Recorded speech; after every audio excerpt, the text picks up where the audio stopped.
দেখেন এখানে কত বড় বড় গাছ ছিল, সুপারি গাছ থেকে শুরু করে খাজুর গাছ, সব ভাঙ্গা চুরে একবার চুরমার হয়ে গেছে। প্রকৃতির সাথে আসলে কারোই পারার ক্ষমতা নাই।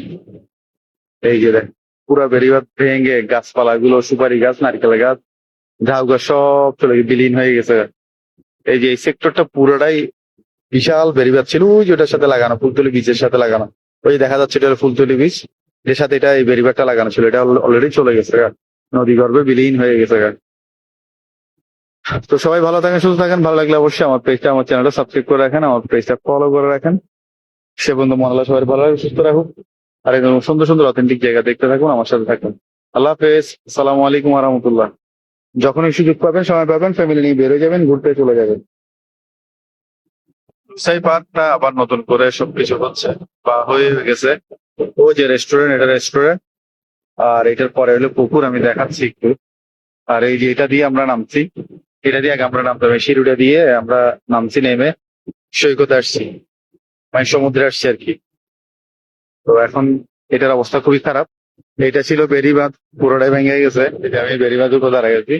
আর এই যে সিঁড়িটা পুরোটাই আগ করে গেছে গা। আর এটা হলো পুকুর, দুসাই পার্কের পুকুর। পুকুরটা এখন লবণ বানিয়ে গেছে, আগে মিষ্টি পানি ছিল। তাই আমরা সমুদ্রে গোসল টোসল কইরা আইসা বন্ধু বন্ধু সব গুলো এটাতে ঝাপাইছি, ঝাপাইয়া পরিষ্কার টরিষ্কার হইয়া বাসায় চলে গেছি। যাই হোক, এনিওয়ে। আর এই যে এটা হলো আপনার রেস্টুরেন্ট, এখন নতুন করে আবার সেরকম করে জায়গাটায় নিছে।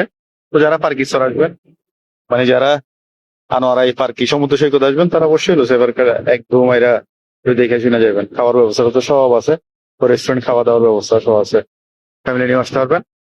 তো সবাই ভালো থাকেন, সুস্থ থাকেন। ভালো লাগলে আমার পেজটা অবশ্যই ফলো করে দিবেন, আমার চ্যানেল সাবস্ক্রাইব করে রাখবেন। সবাই ভালো থাকেন, আল্লাহ হাফিজ, আসসালামু আলাইকুম রহমতুল্লাহ। এই হলো বেড়িবাঁধ ভাঙ্গিয়াচুরা সুরমার, সাগরের পরিস্থিতি। অনেকগুলো জাহাজ দেখা যাচ্ছে, বড় বড়, এই যে বড় বড় জাহাজ, এই একটা, এই একটা, মানে অনেকগুলো দেখা যাচ্ছে। আর এখানে ফ্যামিলি নিয়েও আসছে। ওই যে ওই সেক্টরটা, মানে মূল পয়েন্ট কিন্তু ওইটা, মূল পয়েন্ট হলো ওইটা। এই যে এটা দেখা যাচ্ছে যে মানুষ বেশি দেখা যাচ্ছে, এটা হলো মূল পয়েন্ট, পার্কির বিচের মূল পয়েন্ট। আমরা লুসাই পার্কে নামছি, আমরা এই দিক দিয়ে এই সিঁড়িটা দিয়ে নামছি, এই সিঁড়ি দেখা যাচ্ছে, এটা নতুন করে দিছে। আর এটা একটা রেস্টুরেন্ট হচ্ছে, অলরেডি রেস্টুরেন্ট হচ্ছে, তৈরি হয়নি এখনো, ওই যে কাঠমাট করে রয়েছে, ওই কাঠমাট করে রয়েছে। আমরা ওই দিক দিয়ে হাইটা লুসাই পার্ক দিয়ে নেমে এদিক দিয়ে নেমে গেছি। এদিকে একটু মানে নিরিবিলি থাকে, মানুষজন কম থাকে আর কি। তো এখন জোয়ার, তো আমরা এখন দাঁড়াই আছি। এই যে আমার ভাই একটা দেখা যাচ্ছে, ফটোগ্রাফার, এই যে ফটোগ্রাফার, খুব ভালো ছেলে। তো ছবি টবি তোলার সময় পার্কিং চলে যখন আসবেন, অবশ্যই ছবি তোলার সময় জিজ্ঞেস করে নিবেন কত কপি কত টাকা। আপনি যত ইচ্ছা তত তুলবেন, আমি পয়সা ভেজা নিবো, যেটা যেটা আমি নিবো সেটারই আমি কি করব, আমি ওটা পে করবো।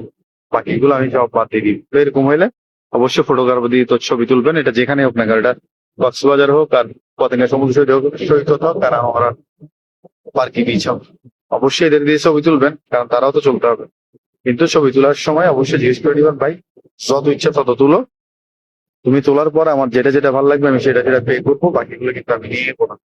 ব্যাস, এই হলো কথা। তো